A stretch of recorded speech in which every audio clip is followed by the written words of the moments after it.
अच्छा जी नीरज, अब ये भारत में जो इंतहा पसंदी है, पहले तो हम देख रहे थे कि बहुत ज़्यादा नज़र भी आती थी, लेकिन सेहत और तालीम के शोबों में भी आ गई। यानी डॉक्टर के पास, वही बात जो मैंने अपने इंट्रो में कही कि डॉक्टर के पास जब कोई जाएगा तो उससे डॉक्टर ये नहीं पूछेगा कि तुम्हारा धर्म क्या है, तुम्हारा मजहब क्या, तुम्हारा रिलीजन क्या है।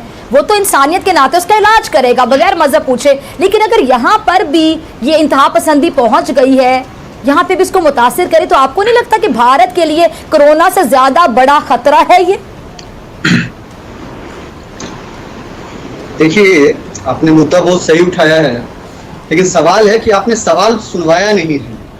किस कॉन्टेक्स्ट में मैडम ने, प्रिंसिपल मैडम ने क्या कहा, या आपने हमें नहीं सुनवाया, आपने केवल जवाब सुनवाया। हम आपसे गुजारिश करते हैं कि पहले हमें जरा सवाल सुनवा दीजिए, फिर हम समझ जाएंगे कि जवाब उनका क्या है पूरा का पूरा।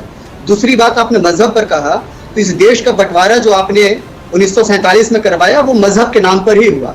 पाकिस्तान जो बना वो मुस्लिम लीग के ही किसी बंदे ने मांगा, और आपने एक पाकिस्तान नाम का देश जो है धर्म के नाम पर बनवाया। आज जो धर्म के ठेकेदार आप बने हैं, आप आज सवाल उठा रहे हैं कि मजहब पर यह देश चल रहा है। यह देश आज से नहीं चल रहा है। 1947 और शायद 1947 के बहुत पहले हमारे यहाँ राम मंदिर पर हमला हुआ, बाबरी मस्जिद बनाया गया, या उसके और पहले मोहम्मद गोरी जैसे लुटेरे यहाँ आए। आप कह रहे हैं मजहब आपके आज की बात है। मजहब जमाने से चलता यहाँ आ रहा है, और जमाने से मैं तो कर रहा हूँ, सदियों से चलता आ रहा है। अच्छा शर्मा साहब, सॉरी मैं आपकी बात काट रही हूँ जी। आपने कहा, आपने जो मजहब के हवाला दिया, आप मुझे बताएं कि तब भी ये क्यों हुआ था, तब ऐसा क्या हो रहा था और अब ऐसा क्या हो रहा है? आपने नहीं देखा कि भारत में कितना जुल्म किया जा रहा है माइनॉरिटीज पे, खास तौर पे मुसलमानों पर? आप भूल गई जो पाकिस्तान में हो रहा माइनॉरिटीज पर। कितने माइनॉरिटीज हिंदू बचे हैं वहां पर, जरा आप मुझे बताएंगे क्या हो रहा है पाकिस्तान में? डॉक्टर फिजा, आप मुझे बता दीजिए कि कितने हिंदू बचे हैं। या तो हकीकत को रखा जाता है, तो हकीकत हो कि तो मुझे यकीनन याद होगा। सुन लीजिए, हमारे यहाँ मुसलमान 30 करोड़ से ज्यादा हैं। शायद आपकी पूरी जनसंख्या भी नहीं होगी 30 करोड़। आप मुसलमानों के ठेकेदार बनी हैं। आप मुझे बताइए कि 30 करोड़ जनसंख्या है क्या आपके यहाँ मुसलमानों की? 1 बिलियन की जो सोसाइटी है इंडिया, वहां पे एक्सट्रीमिज्म इतना ज्यादा है कि बीजेपी कितनी दफा इक़्तिदार में आ चुकी है और सिर्फ वो हिंदुत्व के नाम पे आती है। तो ये एक्सपेक्ट करना कि उस मुआशरे में मुसलमान या कोई भी सैन आदमी या कोई भी माइनॉरिटी सेव होगी, मेरा नहीं ख्याल कि हम एक्सपेक्ट कर सकते। बीजेपी धर्म की राजनीति की वजह से आई। पिछले बार जब 2019 में जब चुनाव हुआ, मोदी जी को मुसलमानों ने भी बहुत सारा वोट दिया, करीब 10% मुसलमानों ने वोट कैसे दिया वो मैं बताऊंगा। जी बताइए ना। वो मैं बताता हूँ मुसलमानों को वोट ऐसे दिया। चलिए ब्रिगेडियर साहब मैं आपकी तरफ आती हूँ, ब्रिगेडियर हारिस, ठीक, इसके बाद मैं सिंह साहब आपकी तरफ आती हूँ, सुरेंद्र साहब मैं आपकी तरफ आती हूँ। जी ब्रिगेडियर साहब। देखिए, मुसलमानों ने वोट इसलिए दिए कि आपके गुंडे जो आरएसएस विंग के जितने गुंडे थे, उन्होंने को थ्रेट किया था कि जी अगर आप हमें वोट नहीं दोगे हम आपको देख रहे हैं, आपको मारेंगे। इस तरह आपने वोट दिया है। ये जो नरेंद्र मोदी और इनका जो 5 लोगों का टोला है तो छोड़ दें। ये आपको कंप्लीट तबाही की तरफ लेके जा रहा है, जिसमें ये हिंदू इंतहा पसंद दहशतगर्द, आपको जो प्राइम मिनिस्टर है इसकी सोच ये है कि सिर्फ हिंदुत्व को लेकर चलो, हिंदुओं को लेकर चलो और तमाम माइनॉरिटी को निकाल दें।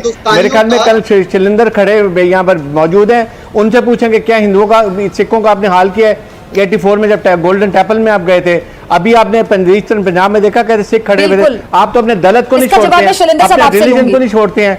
आपने दलित के साथ क्या किया, उन बेचारों को आपने क्या हाल किया हुआ है? इसके अलावा आपने इस वक्त इसको सीए को देखें, आप एनएससी को देखें, पीआरसी को देखें, आपने कश्मीर को किया। तो आप तो पूरा के पूरा चाह रहे हैं कि इंडिया को तबाही की तरफ लेके जा रहे हैं। ये नरेंद्र मोदी का जो आपको तबाही की तरफ लेके जा रहे हैं, अगर आप देखें तो इस वक्त हमारा प्राइम मिनिस्टर हर दफा आपको पैगाम देता है, अमन का देता है, आप उसको गलत समझते हैं, बड़े कमजोरी की बात है। आपने 27 फरवरी को देख लिया, अभी आपके अमित शाह ने ट्वीट किया, आपका अमित शाह ने ट्वीट किया कि जी हम पाकिस्तान में इजाजत मिल हमला करने की, तो करे ना हमला करके दिखाएं, फिर आपको पाकिस्तान की फौज बताए और एक फौज बताएगी कि आपका क्या हाल होता है।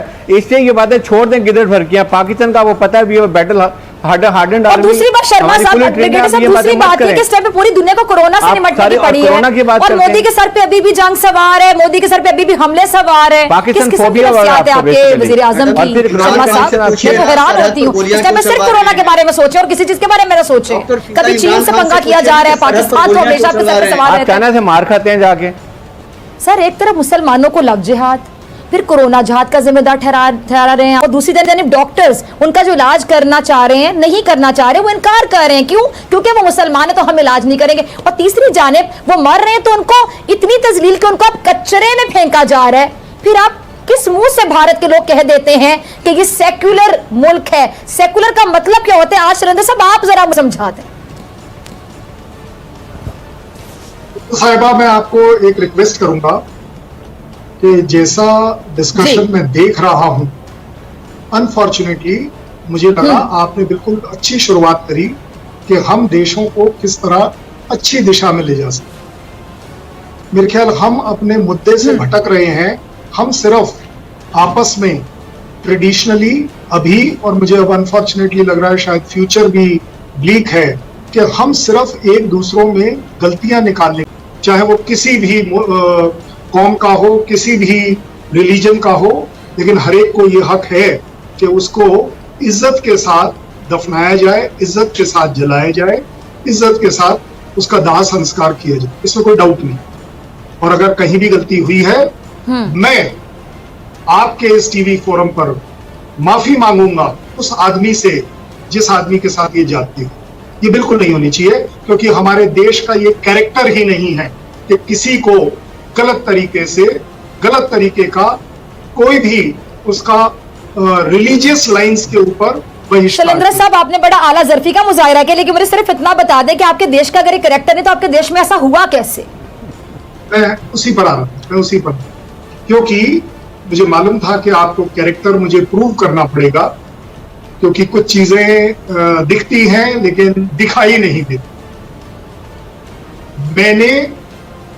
मैंने कैसे और मेरे देश ने अपना कैरेक्टर दिखाया जब कारगिल में नॉर्दर्न लाइट इन्फेंट्री के उन सभी सोल्जर्स को कांधा दिया, इज्जत के साथ दफनाया, क्योंकि किसी को ऐसा लगा कि अगर हम ये कह देंगे कि ये सैनिक हमारे हैं तो शायद इज्जत कम हो जाएगी, जबकि इसमें इज्जत कम नहीं होती। हम सब आपसे जवाब लूंगी इसका।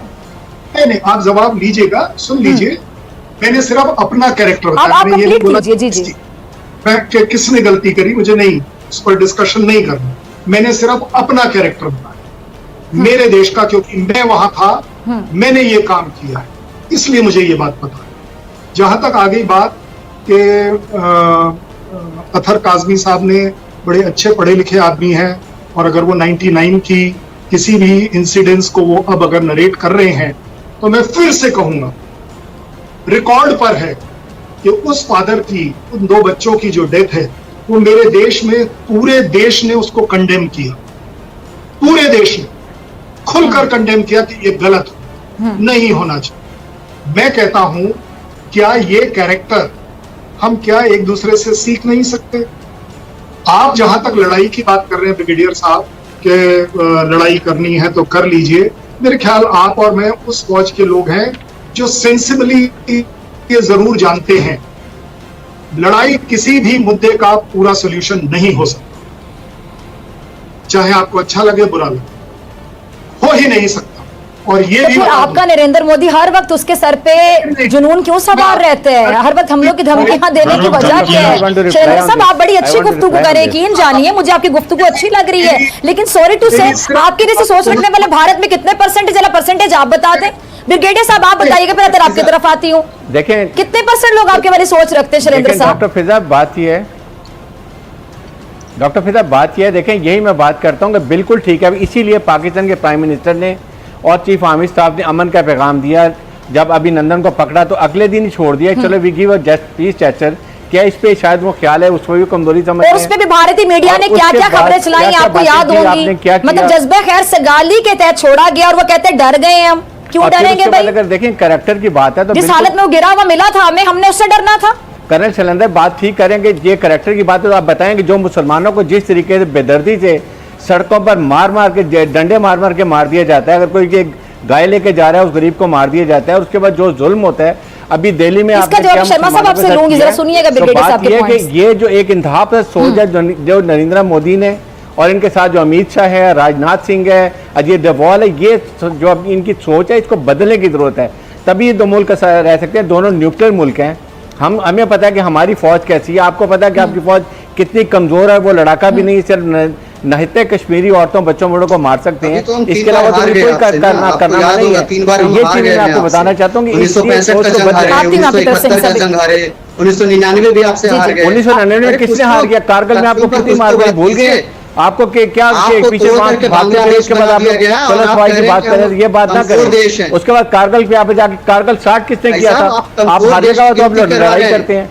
उसके बाद ये 27 फरवरी को आप देख लें, आप अभी आपने क्या सर्जिकल स्ट्राइक की बात की, लिसन नीरज साहब, मैं आपकी तरफ आना चाहूंगी। ब्रेक से पहले जो गुफ्तगू हो रही थी, पाकिस्तान से मेहमान जो गुफ्तगू कर रहे थे, अगर आप किसी बात का जवाब देना चाहें वो भी जवाब दे सकते हैं। साथ ही मैं आपसे जानना चाहूंगी कि आपके मुल्क की सबसे बड़ी अदालत कहती है नीरज साहब, और मुझे यकीन है कि ये बात आपने यकीनन सुनी होगी कि कोरोना के मरीजों के साथ जानवरों से भी बदतर सलूक किया जा रहा है, कोरोना के मरीज बढ़ रहे हैं। अब सर, हमारे वजीर आजम ने तो आपको पेशकश की इंसानी हमदर्दी के तहत, अब थोड़ी इंसानियत आपके वजीर आजम मोदी साहब को भी दिखानी चाहिए, या मैं कहूं कि या समझूं कि उनमें इंसानियत बाकी रही नहीं है।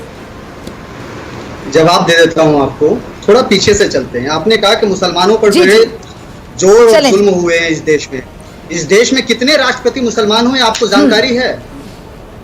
3 से 4 लोग जो हैं मुस्लिम राष्ट्रपति हुए। अब्दुल कलाम साहब, फखरुद्दीन अली अहमद साहब, डॉक्टर जाकिर हुसैन साहब, ये सारे के सारे मुसलमान थे। आपने कहा दलितों पर जुल्म हो रहे हैं। इस देश के मौजूदा राष्ट्रपति रामनाथ कोविंद दलित समुदाय से ही आते हैं, आपको समझना होगा। आपने कहा कि मुसलमान, यहाँ का मुसलमान अजीम प्रेमजी है जो विप्रो का चेयरमैन है, यहाँ का मुसलमान सिप्ला चेयरमैन यूसुफ हमीद है। आपके यहाँ अजीम प्रेमजी कहाँ है? आप मुझे बताइए कि क्या कोई ऐसा मुसलमान है आपके देश में विप्रो के बराबर का? आपने कहा कि मुसलमानों पर जुल्म, 130 करोड़ की घटनाओं में अभी हमारे भाई साहब कह रहे थे कि ग्राहम स्टेंस की हत्या हुई। उस भाई साहब ने अभी तक ये नहीं बताया कि उसका जो आरोपी दारा सिंह था उसको कौन सी सजा मिली, उसको सजाए मौत मिली। ये क्यों भूल जाते हैं? इस देश में न्याय होता है। हाँ, मानते हैं कि 130 करोड़ की जनसंख्या में कहीं ऊंच नीच हो सकती है, लेकिन केवल नीचाई को दिखाना सही नहीं है। आप